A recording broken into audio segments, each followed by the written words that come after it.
Imaginez un instant un continent qui possède certaines des plus grandes réserves d'or de la planète.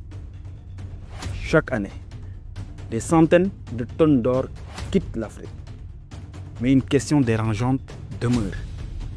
Qui contrôle cet or? Est-ce les États africains? Est-ce les populations qui vivent autour des mines? Ou bien des grandes multinationales étrangères?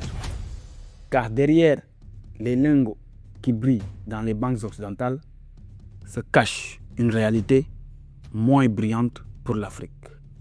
Aujourd'hui, dans cette chronique géopolitique, nous allons décrypter qui contrôle vraiment l'or africain. C'est qu'il y a quelque chose qui vient sur l'Afrique de l'Ouest, que j'ai appelé l'hiver noir. L'hiver noir. L'Afrique est l'un des plus grands producteurs d'or du monde.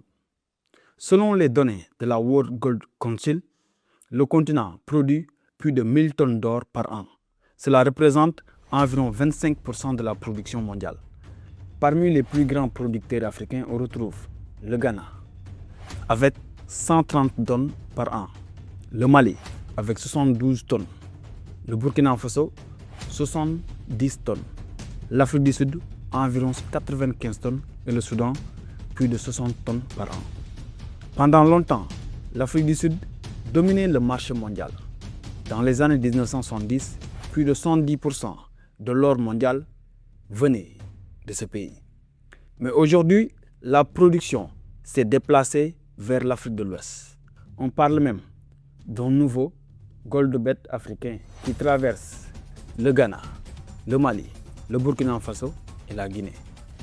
Mais la vraie question n'est pas seulement qui produit l'or, c'est qui profite réellement de cet or. Les multinationales sont au cœur du système. Dans la majorité des cas, les mines africaines ne sont pas exploitées directement par les États. Elles sont exploitées par des multinationales. Par exemple, la compagnie canadienne Barrick Gold contrôle plusieurs grandes mines en Afrique.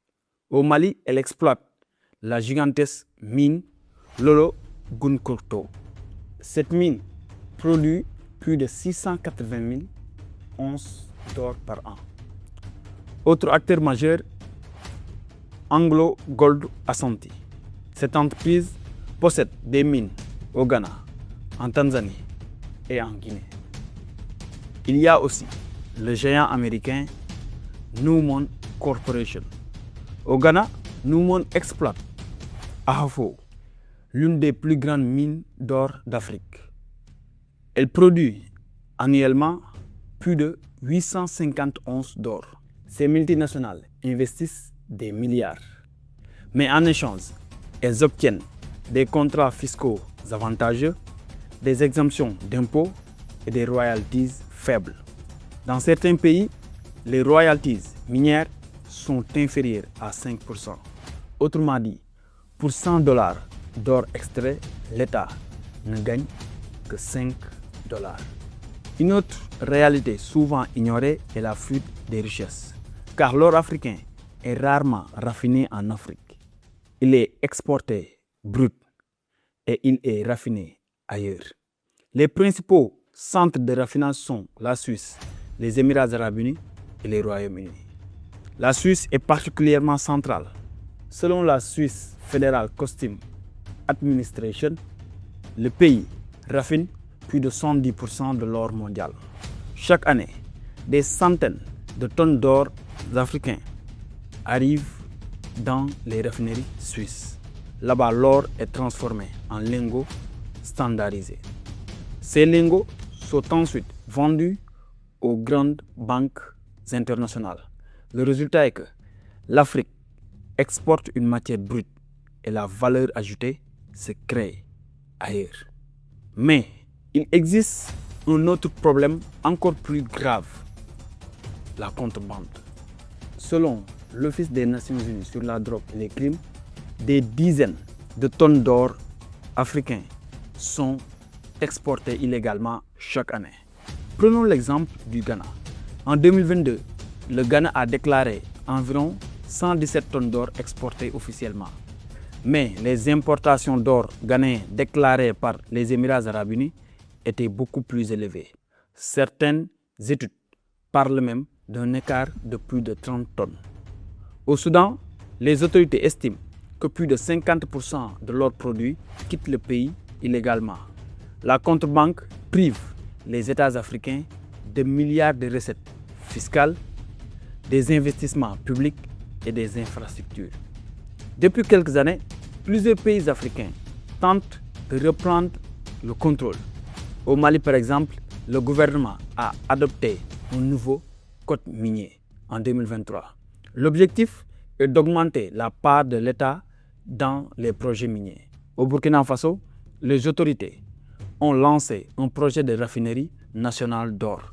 L'idée est simple, transformer l'or sur le sol burkinabé. Car raffiner l'or permet de créer des emplois, augmenter les revenus et de développer l'industrie. Mais la bataille est difficile, car les intérêts économiques en jeu sont colossaux.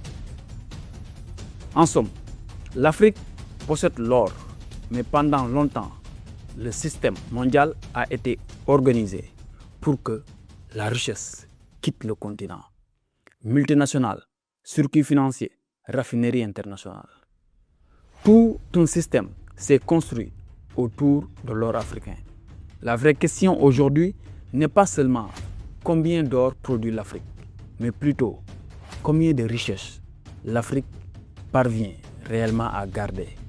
Car au final, posséder une ressource n'est pas la même chose que contrôler sa richesse. C'est qu'il y a quelque chose qui vient sur l'Afrique de l'Ouest, que j'ai appelé l'hiver noir. L'hiver noir.